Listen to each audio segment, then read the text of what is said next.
Olá, pessoal.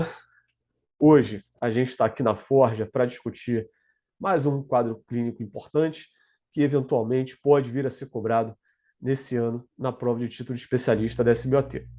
Então, bora trabalhar? Vamos começar. JHS masculino, 32 anos, vítima de queda de motocicleta, evoluindo com dor e impotência funcional e meio inferior. Então a gente vê três imagens. Na primeira, uma fotografia do membro inferior direito, em que a gente observa uma extensa lesão de partes moles anterior, com exposição óssea e sangramento nas bordas da ferida. Ao lado, à direita, na figura do meio, a gente vê uma radiografia da perna na incidência anteroposterior, em que a gente observa uma fratura do terço médio, da diáfise, da tíbia e também uma fratura da fíbula. Ao lado, à direita, a gente vê uma radiografia na incidência de perfil, em que a gente observa uma fratura da tíbia com pequenos fragmentos da cortical anterior. O diagnóstico, frente a um caso como esse, o diagnóstico é de uma fratura exposta dos ossos da perna. Avaliação da emergência, considerando que o paciente foi vítima de um trauma de alta energia, a gente tem que começar nossa avaliação pelo ATLS. É importante que a gente descarte alterações que podem colocar em risco a vida do paciente. Tendo sido feito isso, a gente vai proceder à avaliação musculoesquelética. E na avaliação musculoesquelética, a prioridade é para a avaliação neurovascular. Então, a gente vai fazer uma avaliação cuidadosa neurovascular, uma avaliação das condições de partes moles e também avaliar a possibilidade de síndrome compartimental. Classificação da fratura. Bem, a classificação da fratura a gente pode classificar pela classificação AO, né? Então, pela classificação AO, eu consideraria uma fratura 42/3, uma fratura com traço transverso, uma angulação menor do que 30 graus, apesar desses pequenos fragmentos aí da cortical anterior, eu considero uma fratura de traço simples. Classificação da lesão de partes moles. Bem, a classificação da lesão de partes moles, a gente pode utilizar duas. Classicamente, a mais utilizada é a classificação de Gustilo-Anderson. Pela classificação de Gustilo-Anderson, eu classificaria como um Gustilo 3B. Acredito que depois de ter sido feita a limpeza, o desbridamento dos tecidos vitalizados, não vai ser possível uma cobertura adequada da estrutura óssea. Se houver lesão vascular, que precise de reparo, a gente teria um 3C, mas a questão não informa. Uma outra classificação que a gente pode utilizar é a classificação de Sherry. A classificação de Sherry ela é aplicável tanto para lesões fechadas quanto para lesões expostas, como no caso, e nesse caso específico eu classificaria como Sherry 3. Conduta, considerando o diagnóstico uma fratura exposta dos ossos da perna, a primeira conduta a gente tem que ter em mente é antibiótico profilaxia. Antibiótico profilaxia nas lesões grau 3, pela classificação de Gustilo. Classicamente, a indicação é de uma cefalosporina de primeira geração associada ao aminoglicosídeo. Alternativamente, a gente poderia prescrever uma cefalosporina de terceira geração como alternativa. É importante também que a gente faça a profilaxia para o tétano, avalie se o paciente tem indicação de fazer a profilaxia pelo tétano, porque as fraturas expostas são fraturas, são lesões de alto risco para o tétano, segundo o Ministério da Saúde. Um outro cuidado que a gente tem que ter é imobilizar esse membro antes da cirurgia para dar conforto ao paciente, evitar lesões adicionais de partes moles, assim como fazer um curativo estéreo. Então, tendo sido feito isso, a minha conduta agora seria o tratamento cirúrgico, né, o tratamento cirúrgico de urgência para controle de danos ortopédicos. Eu utilizaria, nesse caso, um fixador externo linear. Então, essa seria a minha conduta. Então, a gente vê uma imagem, né, uma radiografia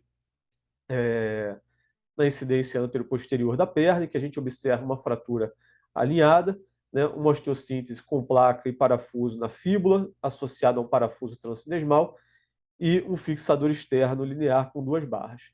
Avaliar o tratamento, bem, foi feito o controle de danos ortopédicos, né?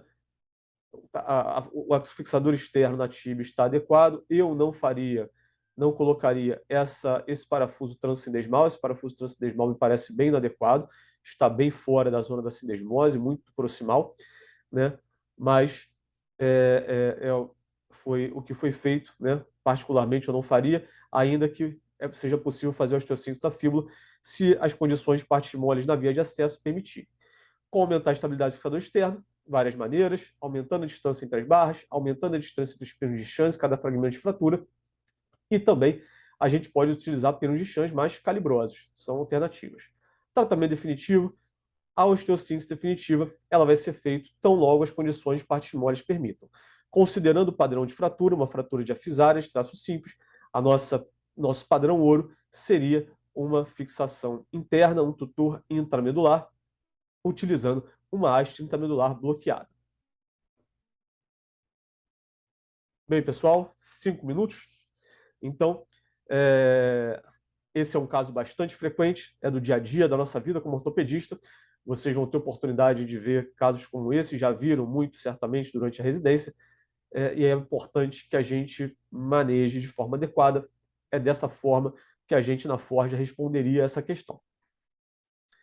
Aqui, só para a gente lembrar rapidamente, a classificação de Gustilo, né? Então, a classificação de Gustilo divide em graus 1, 2 e 3. O 3 é subdividido em A, B, C. Eu classifiquei essa lesão especificamente no grau 3B, porque a lesão de partes moles é extensa, né? Há exposição óssea, e provavelmente não haverá adequada cobertura do tecido ósseo após a cirurgia.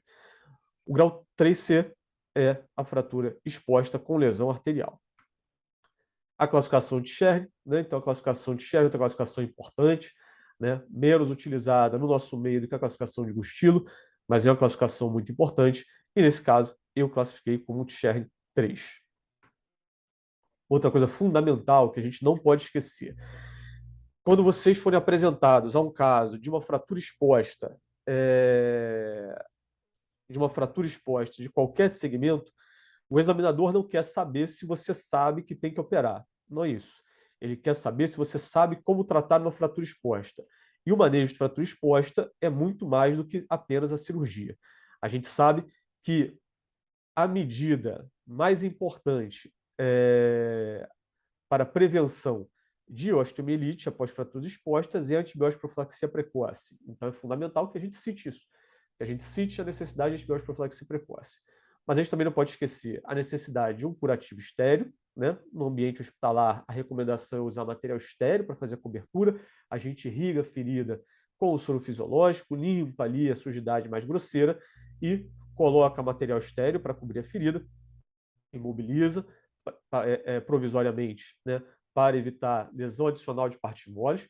Então, outra medida importante, e é indispensável que a gente verifique o histórico de vacinação contra o tétano do nosso paciente, para que a gente possa avaliar a necessidade ou não de antibiótico profilaxia de acordo com o padrão da lesão.